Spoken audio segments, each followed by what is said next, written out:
Hello,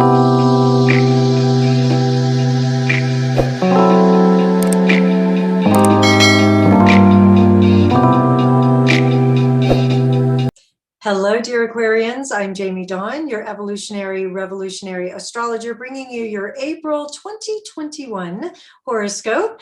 And I am so grateful if you like, comment, share, subscribe to this channel. Of course, I always want to know what's happening for you. You can find me at jamiedawn.com. And I hope that this video is finding you coming right on the heels of a sweet and hopefully revealing month in March. And we're going to start off immediately on the 3rd of the month with the sun, of course, is still in Aries, but Mercury, the planet of communication, connection, how we organize our thoughts, how we learn, has also moved into Aries on the 3rd. And it's going to be in your 3rd house, which is all about communication and learning. And what this can activate for you is possibly jumping to conclusions, but also your mind should be really sharp. And so that's going to be a nice relief, especially for Aquarians who really value knowledge. And so you should be able to find that your mind, your ideas, the way you communicate, you'll be very quick with it.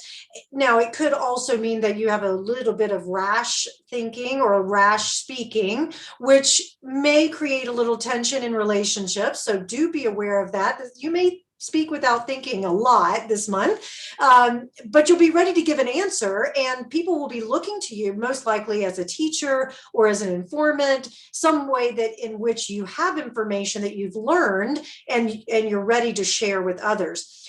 Also, this most of the month will be highlighting information for you, so you can find yourself very fluent and very witty.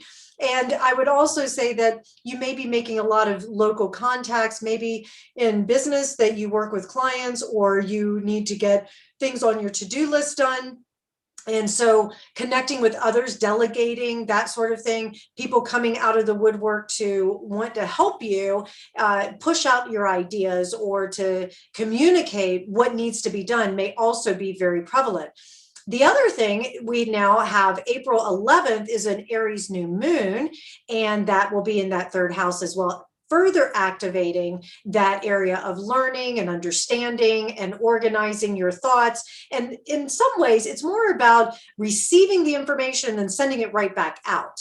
And so you may be finding that as information comes in about a situation or a person, you could be rushing to somebody's defense. You know, Aries really is a protector. And so you may feel very protective or territorial also around your ideas, or maybe somebody else's. You may be asked to stand up for somebody else, especially as Mars will move into Cancer later in the month. And I'll point to that in a minute. But this is a new moon where you could plant seeds of intention of how your primal needs can be met. Maybe you're going to learn more about what is it that you need in order to really show up for someone else. But first of all, show up for yourself.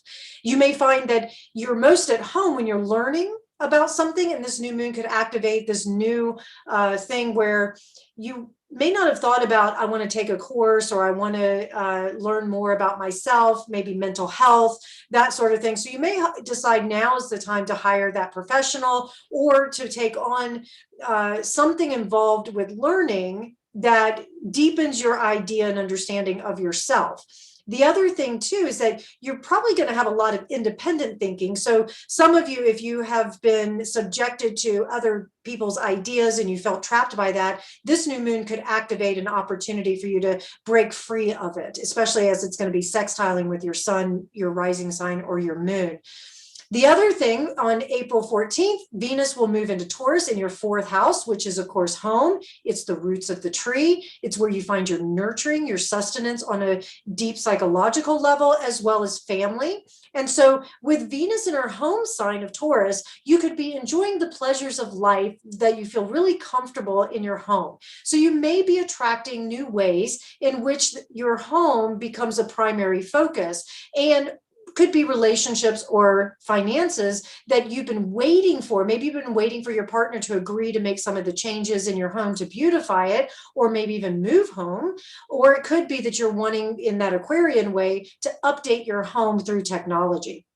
So you could find great comfort in that. So when you're looking at how do I want to make these changes in my home and beautify it, that you need to take your time. In Taurus, it's about putting a plan in place and really sitting down and kind of going, okay, if I add, let's say, upgrade the internet, then I can make faster connections working from home.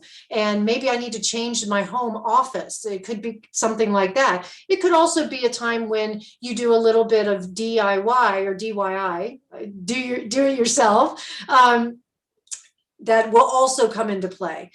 Venus and Taurus in that fourth house will also emphasize romance in the time of what is it that I need to feel like I belong or I feel really at home when it comes to relationship. So it could be that if you're partnered with somebody, that you and your partner are sitting down and you're like, hey, let's take our time when it comes to connecting on a sensual level. Maybe we put together a dinner party, invite some close family or friends to come and just enjoy ourselves. I think of the old, in the 70s, it was the whole fondue thing. And, it takes time to cook your food over the fire and eat it. And you have all the different, you start out with the appetizer and the entree and the dessert and, that sort of thing. And it's usually a 3 to 4 hour deal. And I would imagine that will come into play. So if some form, maybe it's not fondue because I don't know who fondues anymore. If you do, I'd love to know.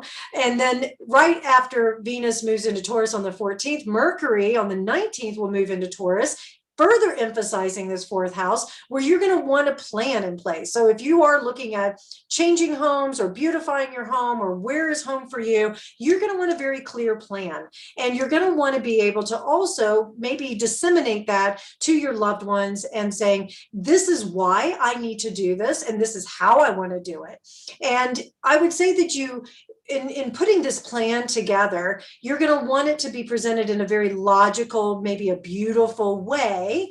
And so I would imagine that even if you're not somebody who normally, let's say, puts presentations together, you may even decide you're going to do some sort of presentation and say, this is also a really good indicator of you going and visiting other people's homes. Maybe with COVID, it's a little tricky right now, but there's some places that now it's like, hey, let's set up these open houses and let's just spend the entire weekend, going to all these different open houses to gather ideas about what we might want to do for our home.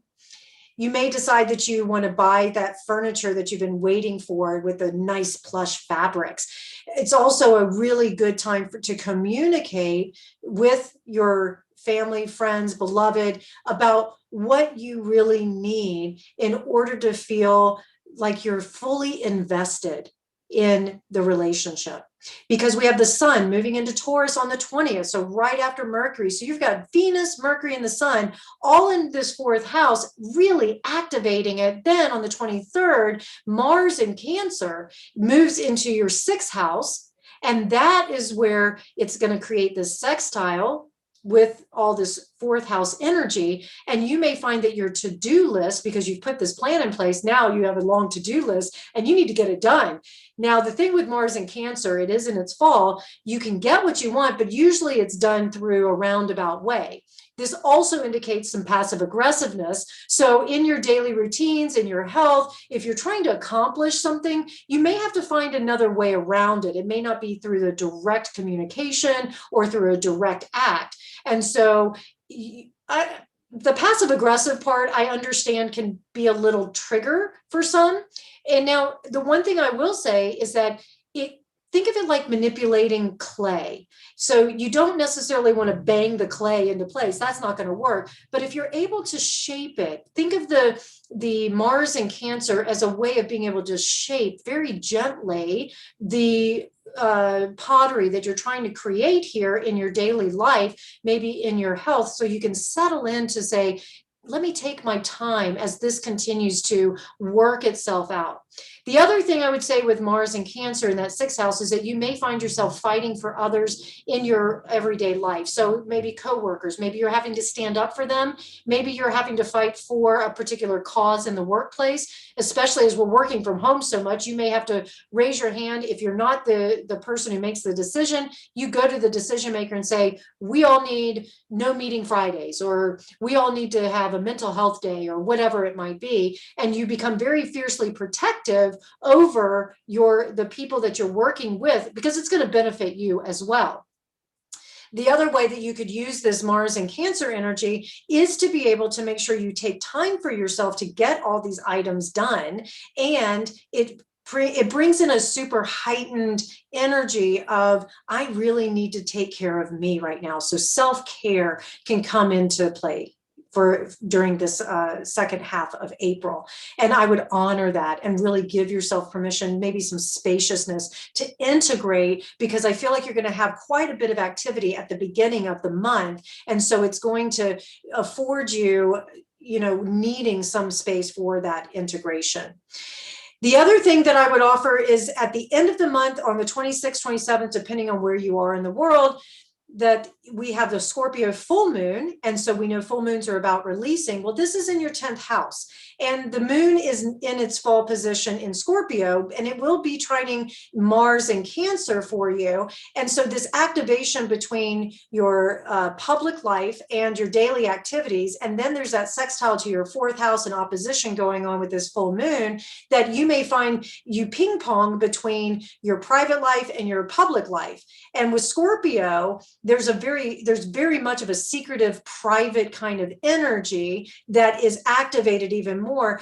It could be with the full moon that whatever you were keeping close to your chest, you're now declaring out to the world. You're letting go of everything that was quiet. Maybe you were keeping a relationship a secret. Maybe there was a project that you were being territorial around that now you're finally launching.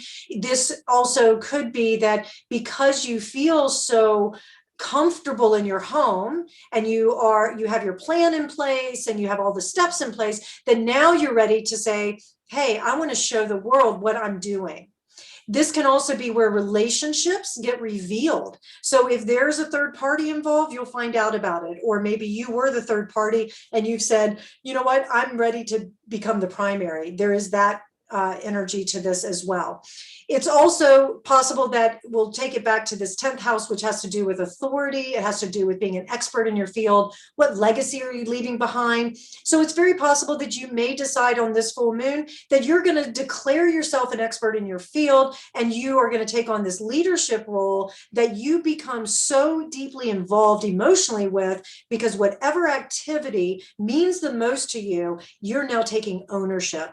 Because one of the things about engagement with activity is when we're emotionally involved, now we're ready to own it. Now we can actually say, yep, I will be responsible for the success or failure of this particular thing. That can be relationship, it can be a project, it can be a company, it can be a friendship, it can be anything.